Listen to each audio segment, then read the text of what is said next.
بسم اللہ الرحمن الرحیم۔ السلام علیکم ورحمۃ اللہ وبرکاتہ۔ درس بخاری کا سلسلہ جاری و ساری ہے۔ آج شروع کریں گے۔ باب ہے عورت نمازی سے غلاظت وغیرہ اٹھا کر پھینکے۔ حدیث نمبر ہے 500۔ حضرت عبداللہ بن مسعود رضی اللہ عنہ نے کہا، ایک دفعہ رسول اللہ صلی اللہ علیہ وسلم کعبہ کے پاس نماز پڑھ رہے تھے اور قریش اپنی مجالس میں جمع تھے۔ اچانک ان میں سے کسی نے کہا، کیا تم اس مرئی یعنی ریاکار کو دیکھتے نہیں ہو؟ تم میں سے کون ہے جو فلاں شخص کی اونٹنی کے پاس جائے اور اس کی غلاظت خون اور سرمایہ لے کر آئے، پھر آپ کو مہلت دے حتیٰ کہ جب سجدہ کریں تو اس کو آپ کے دونوں کندھوں کے درمیان رکھ دے؟ ان سے بدبخت عقبہ بن ابی معیط اٹھا اور جب رسول اللہ صلی اللہ علیہ وسلم سجدہ میں گئے تو اس کو آپ کے دونوں کندھوں کے درمیان رکھ دیا۔ نبی کریم صلی اللہ علیہ وسلم سجدہ کی حالت میں ثابت رہے۔ وہ ہنسنے لگے حتیٰ کہ زیادہ ہنسی سے ایک دوسرے پر گرنے لگے۔ کوئی شخص سیدہ فاطمہ رضی اللہ عنہ کے پاس گیا۔ وہ اس وقت کم سن تھی۔ وہ دوڑتی ہوئی آئی جبکہ نبی کریم صلی اللہ علیہ وسلم بدستور سجدہ میں تھے، حتیٰ کہ آپ سے غلاظت ہٹائی اور ان کی طرف متوجہ ہو کر ان کو سب و شتم کرنے لگیں۔ جب رسول اللہ صلی اللہ علیہ وسلم نے نماز ادا فرما لی تو فرمایا، اے اللہ قریش کو ہلاک کر، اے اللہ قریش کو ہلاک کر، اے اللہ قریش کو ہلاک کر۔ پھر ان کے نام لے کر فرمایا، اے اللہ عمر بن الشام یعنی ابو جہل، عتبہ بن ربیعہ، شیبہ بن ربیعہ، ولید بن عتبہ، امیہ بن خلف، عقبہ بن ابی معیط اور عمارہ بن ولید کو ہلاک کر۔ عبداللہ بن مسعود رضی اللہ عنہ نے کہا، بخدا میں نے ان کو بدر کے دن مرے گرے ہوئے دیکھا، پھر ان کو گھسیٹ کر بدر کے پرانے کنویں میں ڈالا گیا۔ پھر رسول اللہ صلی اللہ علیہ وسلم نے فرمایا، اصحاب کلیب کے پیچھے لعنت کی گئی ہے۔ اس کے بعد اگلا پارہ شروع ہوتا ہے، نماز کے اوقات۔ باب ہے نماز کے اوقات اور ان کی فضیلت۔ اللہ تعالیٰ کا فرمان، یقیناً نماز مومنوں پر فرض موقت ہے، یعنی وقت مقرر کیا ہوا، یعنی اللہ تعالیٰ نے ان پر اس کو وقت مقرر میں فرض کیا ہے۔ حدیث ہے، ابن شہاب زہری نے کہا کہ عمر بن عبدالعزیز نے ایک روز نماز میں تاخیر کی تو عروہ بن زبیر ان کے پاس ہے اور خبر دی کہ ایک دن مغیرہ بن شعبہ نے، جبکہ وہ عراق میں حاکم تھے، نماز میں دیر کر دی تو ان کے پاس ابو مسعود انصاری آئے اور کہا، اے مغیرہ یہ تاخیر کیسی ہے؟ کیا جانتے نہیں ہو کہ جبرائیل علیہ السلام آسمان سے نازل ہوئے اور نماز پڑھی تو رسول اللہ صلی اللہ علیہ وسلم نے نماز پڑھی، پھر نماز پڑھی تو رسول اللہ صلی اللہ علیہ وسلم نے نماز پڑھی، پھر نماز پڑھی تو رسول اللہ صلی اللہ علیہ وسلم نے نماز پڑھی، پھر نماز پڑھی تو رسول اللہ صلی اللہ علیہ وسلم نے نماز پڑھی، پھر نماز پڑھی تو رسول اللہ صلی اللہ علیہ وسلم نے نماز پڑھی، پھر کہا کہ مجھے یہ حکم دیا گیا ہے۔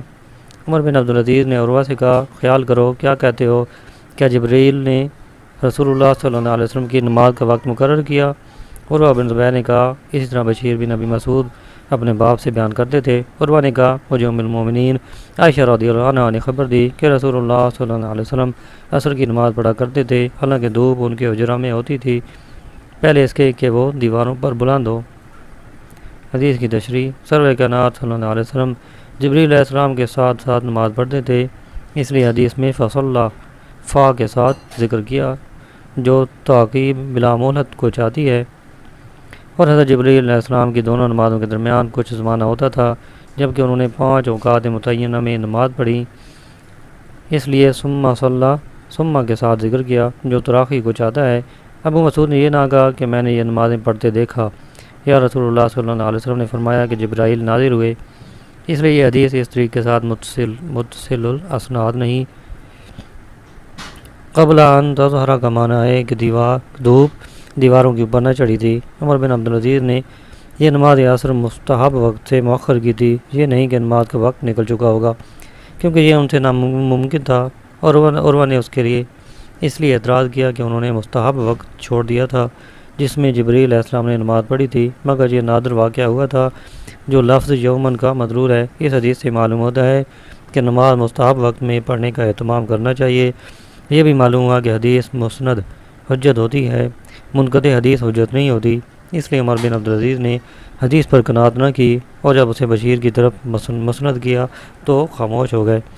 حضرت جبریل علیہ السلام کو اللہ تعالیٰ نے فرمایا کہ میرے حبیب کو 5 اوقات میں نماز پڑھاؤ، تو جبریل علیہ السلام پر بھی اس وقت نماز فرض ہو گئی تھی، لہذا ان دونوں میں جبریل علیہ السلام مفترض تھے، جبکہ سید عالم صلی اللہ علیہ وسلم بھی مفترض تھے، لہذا یہ نہ کہا جائے کہ جبریل علیہ السلام مکلف نہ تھے، وہ اس نماز میں متنفل تھے، انہوں نے آپ صلی اللہ علیہ وسلم کی امامت کی، لہذا مفترض متنفل کی اقتداء کر سکتا ہے، یہ اس لیے کہ جبریل علیہ السلام اس نماز کی تبلیغ سے مکلف تھے، لہذا وہ متنفل نہ رہے۔ اگلا باب ہے اس کی طرف رجوع کرنے والے اور اس سے ڈرو اور نماز قائم کرو اور مشرکوں سے نہ ہو جاؤ۔ حضرت ابن عباس رضی اللہ عنہ سے روایت ہے کہ عبدالقیس کے وفد رسول اللہ صلی اللہ علیہ وسلم کے پاس گیا اور کہا ہم ربیہ کے اس قبیلہ سے ہیں، کہ ہم ربیہ کے اس قبیلہ سے ہیں اور ہم آپ کی خدمت میں ماہ حرام میں ہی پہنچ سکتے ہیں، ہمیں ایسی شے کا حکم فرما دیں کہ اس کو ہم مضبوطی سے پکڑ لیں اور اپنے پچھلوں کو اس کی دعوت دیں۔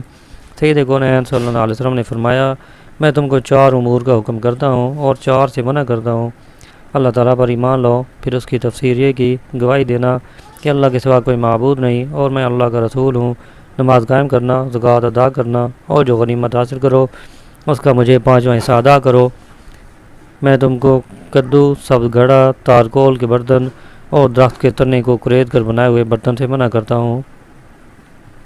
حدیث کی تشریح، یہ وفد فتح مکہ کے وقت آیا تھا، اس وقت روزہ فرض ہو چکا تھا کیونکہ اس کی فرضیت ہجرت کے دوسرے سال ہوئی تھی۔ اس حدیث میں راوی کی غفلت سے سیام رمضان کا ذکر ترک ہو گیا ہے، یہ راویوں کے ضبط و حفظ میں اختلاف کے باعث ہے، سید عالم صلی اللہ علیہ وسلم کے بیان میں اختلاف نہیں۔ ابن بطال رحمۃ اللہ علیہ نے کہا شرک باللہ کا ذکر نماز کے ساتھ اس لیے نہ کیا کہ توحید کے بعد نماز اسلام کا بڑا ستون ہے اور اللہ تعالیٰ سے ملنے کا اقرب وسیلہ ہے، اور آپ کا ان امور کو حکم فرمانا اور ظروف و اشربہ سے منع فرمانا اس لیے تھا کہ آپ ہر قوم کی حاجت اور ان پر جس چیز کا خوف تھا اسے خوب جانتے تھے۔ اس وفد سے آپ کو فی میں غلول کے خوف کا علم تھا اور وہ لوگ مذکورہ برتنوں میں نبیذ بکثرت بنایا کرتے تھے، اس لیے ان امور کا حکم فرمایا اور مذکورہ برتنوں میں نبیذ بنانے سے منع فرمایا۔ اگلا باب ہے نماز کی اقامت پر بیعت کرنا۔ جریر بن عبداللہ رضی اللہ عنہ نے کہا میں نے رسول اللہ صلی اللہ علیہ وسلم کی بیعت نماز قائم کرنے، زکوٰۃ ادا کرنے اور ہر مسلمان کے لیے اخلاص پر کی۔ حدیث کی تشریح، اللہ تعالیٰ کی توحید اور سید عالم صلی اللہ علیہ وسلم کی رسالت کے اقرار کے بعد مقدم اور اہم فرائض اقام صلاۃ اور ایتاء زکوٰۃ ہیں، ان دونوں کے بعد نصحی لکل مسلم کو اس لیے ذکر کیا کہ حضرت جریر کی قوم عہد شکن تھی، اس لیے ان کو اہم امر کا حکم فرمایا، جیسے وفد عبدالقیس کو مذکور ظروف میں نبیذ بنانے سے منع فرمایا تھا کیونکہ وہ ان برتنوں میں نبیذ بکثرت بنایا کرتے تھے، اور ان کے لیے نصح کو ذکر نہ کیا کیونکہ آپ صلی اللہ علیہ وسلم جانتے تھے کہ ان کے لیے ترک نصح سے وہ خطرہ نہیں جو جریر کی قوم سے خوف تھا۔ حضرت جریر رضی اللہ عنہ یمن سے اپنی قوم کا وفد بن کر آئے تھے اور ان شرائط پر آپ کی بیعت کی اور اپنی قوم کو خبر دینے کے لیے واپس لوٹ گئے۔ اگلا باب ہے نماز گناہوں کا کفارہ ہے۔ حدیث ہے شفیق نے کہا میں نے حذیفہ رضی اللہ عنہ سے سنا، انہوں نے کہا ہم عمر فاروق رضی اللہ عنہ کے پاس بیٹھے ہوئے تھے، اچانک انہوں نے کہا تم میں سے کون ہے جس نے رسول اللہ صلی اللہ علیہ وسلم کا ارشاد فتنہ سے متعلق یاد رکھا ہو؟ میں نے کہا میں نے یاد رکھا ہے جو آپ نے فرمایا ہے۔ حضرت عمر فاروق رضی اللہ عنہ نے کہا تم رسول اللہ صلی اللہ علیہ وسلم کی قول یا مقالہ پر دلیر ہو۔ میں نے کہا آدمی اپنے گھر، مال، اولاد اور ہمسایوں کے فتنہ میں مبتلا ہونے کو نماز، روزہ، صدقہ، امر بالمعروف اور نہی عن المنکر مٹا دیتے ہیں۔ حضرت عمر فاروق رضی اللہ عنہ نے کہا میری یہ مراد نہیں، لیکن وہ فتنہ بتاؤ جو سمندر کے موج مارنے کی طرح موزن ہو، میری مراد وہ فتنہ ہے۔ حذیفہ نے کہا اے امیر المومنین اس فتنہ سے آپ کو کوئی خطرہ نہیں، بے شک آپ کے اور اس فتنہ کے درمیان دروازہ بند ہے۔ حضرت عمر فاروق نے کہا کیا وہ دروازہ توڑا جائے گا یا اسے کھولا جائے گا؟ حذیفہ نے کہا وہ دروازہ توڑا جائے گا۔ حضرت عمر رضی اللہ عنہ نے کہا پھر اس وقت وہ ہمیشہ کے لیے بند نہ ہوگا۔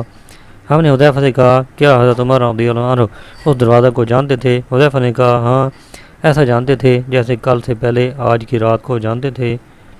میں نے ان کو ایسی حدیث کی خبر دی ہے جو غلط نہیں۔ شفیق نے کہا ہم ڈرے کہ حذیفہ سے پوچھیں کہ وہ دروازہ کون ہے۔ ہم نے مسروق سے کہا تو انہوں نے حذیفہ سے پوچھا۔ حذیفہ نے فوراً کہا کہ وہ دروازہ عمر فاروق رضی اللہ عنہ ہے۔ حدیث کی تشریح۔ اہل کا فتنہ یہ ہے کہ آدمی ان کے باعث وہ کلام یا عمل کرے جو اس کے لیے کرنے جائز نہیں، جب تک وہ کبیرہ گناہ تک نہ پہنچے۔ مال کا فتنہ یہ ہے کہ اس کی تحصیل کے لیے غلط طریقہ اختیار کرے اور غیر مصرف میں اسے خرچ کر دے، یا مال کے حقوق جو اس پر لازم ہیں ان میں کمی کرے جن سے اس پر محاسبہ زیادہ ہو جائے۔ اولاد کا فتنہ یہ ہے کہ ان کی فرد محبت میں مشغول ہونے کے باعث خیر کثیر کے حصول میں تقصیر کرے، یا ان کے کھانے پینے کی چیزیں حاصل کرنے میں حرام و حلال میں امتیاز نہ کرے۔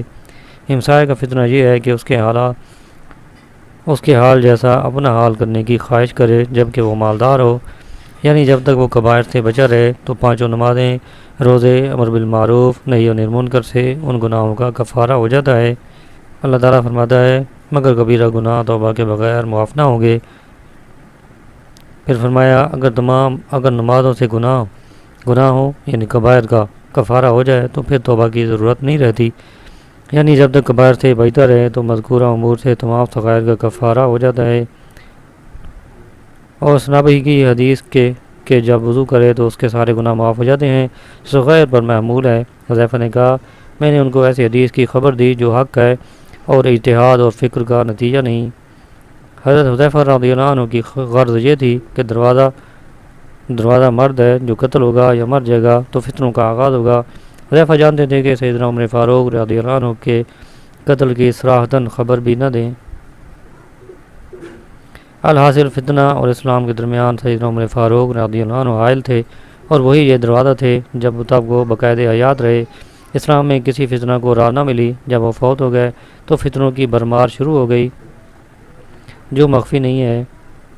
اور بینہ کا و بینہما کا معنی یہ ہے کہ آپ کے زمانہ اور فتنوں کے زمانہ کے درمیان بند دروازہ ہے، اور وہ عمر فاروق ہیں۔ لہذا یہ نہ کہا جائے کہ ان الفاظ سے بظاہر یہ معلوم ہوتا ہے کہ دروازہ عمر فاروق اور فتنہ کے درمیان ہے، اور حدیث کے آخر میں یہ کہا کہ دروازہ عمر فاروق ہیں۔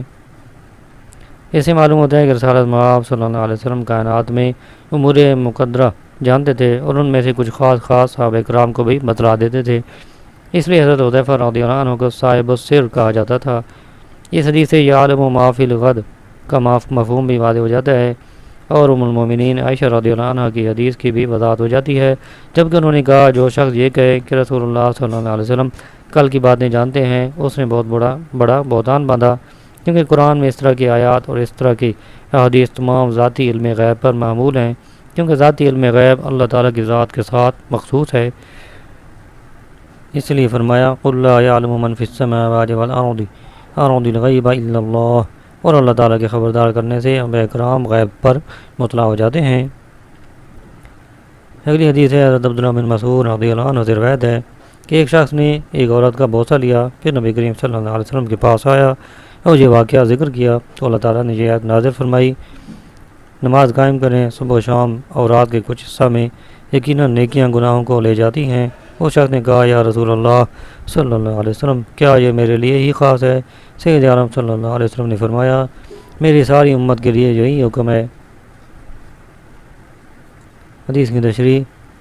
بوسہ لینے والا شخص ابو الیاسر انصاری تھا جو کھجوریں بیچا کرتا تھا۔ کوئی عورت اس کے پاس کھجوریں لینے آئی، وہ اسے خوبصورت معلوم ہوئی تو اسے کہا اندر اس سے اچھی کھجوریں ہیں۔ وہ اسے اندر کھجوریں دکھانے لے گیا تو اس کو آغوش میں لے لیا اور بوسہ لے لیا۔ اس عورت نے کہا اللہ سے ڈرو۔ اس نے فوراً اس کو چھوڑ دیا اور نادم ہو کر رسول اللہ صلی اللہ علیہ وسلم کے پاس آیا اور آپ سے سارا واقعہ کہہ سنایا۔ آپ نے فرمایا میرے رب کے حکم کا انتظار کرو۔ جب عصر کی نماز پڑھی تو یہ آیت نازل ہوئی۔ سید عالم صلی اللہ علیہ وسلم نے اس سے فرمایا جاؤ یہ نماز تمہارے اس گناہ کا کفارہ ہے۔ ایک روایت میں ہے کہ حضرت عمر فاروق رضی اللہ عنہ نے آپ سے عرض کیا یا رسول اللہ صلی اللہ علیہ وسلم یہ حکم اسی شخص کے لیے خاص ہے یا سب لوگوں کے لیے ہے؟ سرور کائنات صلی اللہ علیہ وسلم نے فرمایا یہ حکم سب کے لیے ہے، سب لوگوں کے لیے ہے۔ اس حدیث سے معلوم ہوتا ہے کہ اجنبیہ کا بوسہ لینا اور اسے مس کرنا صغیرہ گناہ ہے، اس میں حد نہیں، البتہ تعزیر ہے۔ صغائر کے ارتکاب میں 5 نمازیں توبہ کے قائم مقام ہیں، کیونکہ توبہ کا دروازہ کھلا ہے۔ ظاہر آیت سے معلوم ہوتا ہے کہ دن کی دونوں طرفوں میں اقام صلاۃ واجب ہے، اور وہ طلوع شمس کی ابتدا اور اس کے غروب کا پہلا وقت ہے۔ معلوم ہوا کہ فجر کی نماز روشنی میں، عصر کی نماز تاخیر سے، مکروہ وقت سے پہلے مستحب ہے۔ یہی قول امام ابو حنیفہ رضی اللہ عنہ کا ہے۔ اگلا باب ہے نماز کو اس کے وقت میں پڑھنے کی فضیلت۔ حدیث ہے، ولید بن ایزار نے کہا، میں نے ابو عمر شیبانی کو یہ کہتے ہوئے سنا کہ ہمیں اس گھر کے مالک نے خبر دی، اور عبداللہ بن مسعود رضی اللہ عنہ کے گھر کی طرف اشارہ کیا کہ انہوں نے کہا، میں نے نبی کریم صلی اللہ علیہ وسلم سے سوال کیا، کون سا عمل اللہ تعالیٰ کو زیادہ محبوب ہے؟ آپ نے فرمایا، نماز کا اپنے وقت میں پڑھنا۔ کہا، پھر کون سا؟ فرمایا، پھر ماں باپ سے نیکی کرنا۔ کہا، پھر کون سا؟ فرمایا، اللہ کی راہ میں جہاد کرنا۔ مجھے ان امور کی خبر دی، اگر میں آپ سے اور زیادہ طلب کرتا تو آپ اور زیادہ کرتے۔ حدیث شریف میں لفظ سمہ زمانہ کی تراخی کے لیے، تراخی مرتبہ کے لیے ہے۔ پہلے گزر چکا ہے کہ کھانا کھلانا بہترین عمل ہے، اور دوسری حدیث میں ہے کہ افضل عمل یہ ہے کہ مسلمان کی زبان اور ہاتھ سے مسلمان سالم رہیں اور اس سے کسی کو تکلیف نہ پہنچے۔ ایک اور حدیث میں ہے کہ اللہ تعالیٰ کو محبوب عمل وہ ہے جس پر دوام اور ہمیشگی کی جائے۔ ایک حدیث میں یہ مذکور ہے کہ ہر واقف و ناواقف سے اسلام کہنا اچھا عمل ہے، مگر ان حدیث میں تعارض نہیں، کیونکہ سرور کائنات صلی اللہ علیہ وسلم نے ہر ایک کو اس کی غرض کے مطابق جواب دیا جو اس کے لائق اور مناسب تھا، وہ بیان فرمایا یا مختلف اوقات میں فرمایا۔ اثناء تحریر میں یہ جواب ظاہر ہوا ہے کہ حدیث میں مذکور تمام امور افضل ہیں، اور ہر ایک کی فضیلت دوسرے امور کے اعتبار سے نہیں لیکن اپنے حال کے لحاظ سے ہے۔ اگلا باب ہے پانچوں نمازیں گناہوں کا کفارہ ہیں جبکہ ان کو اپنے اوقات میں با جماعت یا بغیر جماعت پڑھے۔ حضرت ابو ہریرہ رضی اللہ عنہ سے روایت ہے، انہوں نے رسول اللہ صلی اللہ علیہ وسلم کو یہ فرماتے ہوئے سنا کہ تم خبر دو، اگر تم میں سے کسی کے دروازے پر نہر جس سے وہ ہر روز 5 مرتبہ غسل کرے، یہ غسل اس سے میل باقی رہنے دے گا؟ لوگوں نے کہا، یہ تو اس کی میل سے کوئی شے باقی نہ چھوڑے گا۔ آپ نے فرمایا، یہی 5 نمازوں کی مثال ہے، اس کے ساتھ اللہ تعالیٰ سب گناہ مٹا دیتا ہے۔ حدیث کی تشریح، ابن بطار رحمۃ اللہ علیہ نے کہا، مذکورہ حدیث سے معلوم ہوتا ہے کہ گناہوں سے مراد صغائر گناہ ہیں، کیونکہ اس کو میل سے تشبیہ دی گئی اور میل زخموں وغیرہ کے لحاظ سے اصغر ہے۔ نماز سے صغیر گناہوں کا کفارہ ہو جاتا ہے۔ اگر یہ کہا جائے کہ کبائر سے اجتناب کرنے سے صغیر گناہوں کا کفارہ ہو جاتا ہے، 5 نمازیں کس کا کفارہ ہیں؟ تو اس کا جواب یہ ہے کہ یہ درست ہے، مگر کبائر سے یعنی کبیرہ گناہوں سے اجتناب 5 نمازیں پڑھنے سے ہوتا ہے۔ جب کوئی یہ نمازیں نہ پڑھے تو وہ کبائر سے مجتنب نہ ہوگا، کیونکہ ترک صلاۃ کبیرہ گناہ ہے، نماز چھوڑنا یہ کبیرہ گناہ ہے، لہذا صغیر کی تکفیر اور یہ نمازیں پڑھنے پر موقوف ہے۔ اگلا باب ہے نماز کو اپنے وقت سے ضائع کر دینا۔ حدیث ہے، حضرت انس رضی اللہ عنہ نے کہا، میں نبی کریم صلی اللہ علیہ وسلم کے مقدس عہد کی کوئی شے نہیں پہچانتا ہوں۔ کہا گیا، نماز تو ہے۔ انس رضی اللہ عنہ نے کہا کہ کیا نماز کو تم نے ضائع نہیں کیا جو کچھ اس میں ضائع کیا ہے؟ اس کی تشریح، ایک روایت میں ہے کہ کیا نماز میں تم نے وہ نہیں کیا جس کو تم جانتے ہو؟ نماز کی تصنیع سے مراد یہ ہے کہ اس کو مختار اور مستحب وقت سے مؤخر کیا جائے، یعنی دیر کر دی جائے۔ یہ مراد نہیں کہ اسے اپنے وقت سے ہی نکال دیا جائے۔ قرآن کریم میں ہے، فخلف من بعدهم خلف اضاعوا الصلاۃ۔ حضرت عبداللہ بن مسعود رضی اللہ عنہ نے اس کی تفسیر میں ذکر کیا کہ انہوں نے نمازوں کو اپنے اوقات مستحبہ سے مؤخر کر کے غیر مختار وقت میں پڑھا تھا۔ اس سے معلوم ہوتا ہے کہ نماز کی تضییع کا معنی اس کو مختار مستحب وقت سے مؤخر کرنا ہے۔ ولید بن عبد الملک بن مروان کے عہد حکومت میں حجاج عراق کا وزیر تھا۔ حضرت انس رضی اللہ عنہ جب دمشق میں آئے اور حجاج کو مکروہ وقت میں نماز پڑھتے ہوئے دیکھا تو روتے ہوئے ولید بن عبد الملک کے پاس حجاج کی شکایت کرتے ہوئے کہا کہ رسول اللہ صلی اللہ علیہ وسلم کے زمانہ کی صرف نماز ہی باقی رہ گئی تھی، اسے بھی ضائع کیا جا رہا ہے، کیونکہ حجاج مستحب وقت سے تاخیر کر کے نماز پڑھا کرتا تھا۔